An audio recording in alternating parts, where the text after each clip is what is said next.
Alors quand on regarde les merveilleuses images dans les atlas d'astronomie ou aujourd'hui sur les sites web, etc., on voit des nébuleuses couleurs absolument stupéfiantes, des formes magnifiques, et on peut effectivement se poser la question, est-ce que la nature est aussi belle? En tout cas, c'est sûr que la nature est extraordinairement belle, et plus belle que tout ce que nous pourrons imaginer, mais est-ce que les images que nous en montrons à travers les télescopes, etc., est-ce que c'est vraiment la réalité? Est-ce que ce sont les véritables couleurs, ou est-ce qu'il y a un travail sur les images? Alors, ça se pose à plusieurs niveaux. Il y a d'abord l'image astronomique, qui n'est pas du tout une vue d'artiste, qui est réellement une photographie, un cliché. Alors déjà là, il faut voir que c'est pas du tout ce que l'œil humain peut capter, puisque en fait, pour avoir ces très belles images, il faut des très longs temps de pause. Donc il faut des processus photographiques très élaborés. Aujourd'hui, on est dans le numérique, ce qu'on appelle des caméras CCD, des très longs temps de pause, qui donnent donc des images que l'œil humain ne verra jamais, même s'il est équipé des plus grands télescopes. Vous mettez l'œil humain derrière un gigantesque télescope, que ce soit le télescope du Mont Palomar, qui était le meilleur jusque dans les années 50, ou aujourd'hui le Very Large Telescope au Chili, ou 8 mètres de diamètre, ou le Keck américain de 10 mètres de diamètre, vous ne verrez guère mieux qu'à l'œil nu. Si vous regardez une galaxie comme la nébuleuse d'Andromède, vous continuerez à voir simplement une sorte de nébulosité, et puis c'est tout. Pour voir apparaître les belles structures, les bras spiraux, etc., il faut effectivement une photographie à très long temps de pause. D'autre part, l'œil humain perçoit assez mal les couleurs, sauf quelques cas exceptionnels. On sait que dans l'histoire, par exemple, un Tycho Brahe, qui a été l'un des grands observateurs à l'œil nu de l'histoire, distinguait extrêmement bien les couleurs.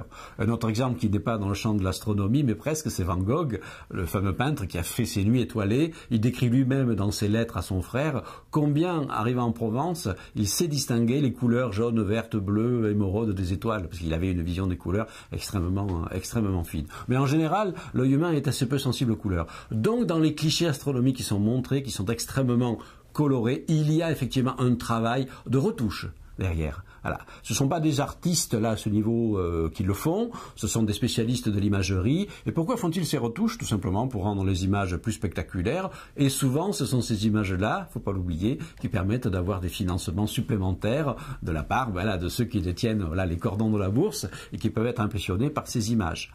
L'autre aspect, parce que la question mérite développement, c'est ce qu'on appelle les vues d'artistes. Alors là, c'est tout à fait différent. Ce ne sont pas des clichés qui sont pris par des instruments. C'est en fait, on demande une agence spatiale, la NASA, l'agence spatiale européenne, demande à un artiste professionnel, un peintre en général, etc. Également un petit peu pour le besoin de certaines formes de médiation et de publicité, d'imaginer un paysage, par exemple, qui ne peut pas être pris au télescope.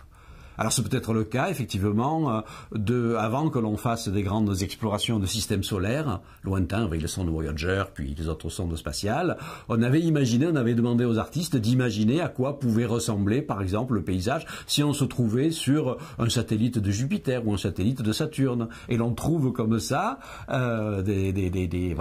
toute une série d'images et de vues d'artistes qui essaient de faire avec ce que les connaissances scientifiques de l'époque leur permettent d'imaginer, et qui essaient de représenter des vues les plus fidèles possibles. Et il est parfois intéressant de comparer justement une de ces vues d'artistes, et puis plus tard, lorsque la sonde spatiale est arrivée et a effectivement pris l'image réelle, de voir les différences. Alors j'ai un exemple précis en tête parce que je me suis beaucoup intéressé à cette question, c'est une vue de Titan. Titan, c'est un gros satellite de Saturne qui nous intéressait beaucoup parce que c'est une sorte de terre primitive mise au congélateur, c'est-à-dire il fait très très froid, mais il y a une épaisse atmosphère pleine de méthane et d'azote et de gaz carbonique qui ressemble à l'atmosphère de la terre primitive. Donc on s'est dit, ce serait fantastique d'explorer Titan pour voir s'il y a déjà une chimie évoluée, peut-être des molécules prébiotiques, ce genre de choses. Oui, mais pour ça, il fallait attendre une mission qui s'appelle la mission Cassini-Huygens, qui n'est arrivé à destination qu'en 2004. Et donc avant 2004, ne serait-ce que pour obtenir des financements supplémentaires, la NASA a demandé à des artistes d'imaginer le paysage que l'on verrait si on était sur Titan. Alors il y a plusieurs images extraordinaires qui ont été faites par des artistes avec simplement les données de l'époque. Alors ils avaient imaginé, je me souviens en particulier d'une d'entre elles, d'abord en fond de ciel, on voit l'immense disque de Saturne dans le ciel avec la bonne proportion, les anneaux, donc ça c'est magnifique effectivement, à travers une atmosphère assez épaisse avec quelques nuages effectivement. Et puis ils avaient imaginé des sortes de marécages, alors ce n'est pas des marécages liquides, d'eau liquide, c'est des marécages de méthane à moins 170 degrés, mais surtout ce qui est intéressant, c'est qu'ils avaient avait imaginé des hautes montagnes, des falaises très abruptes, etc.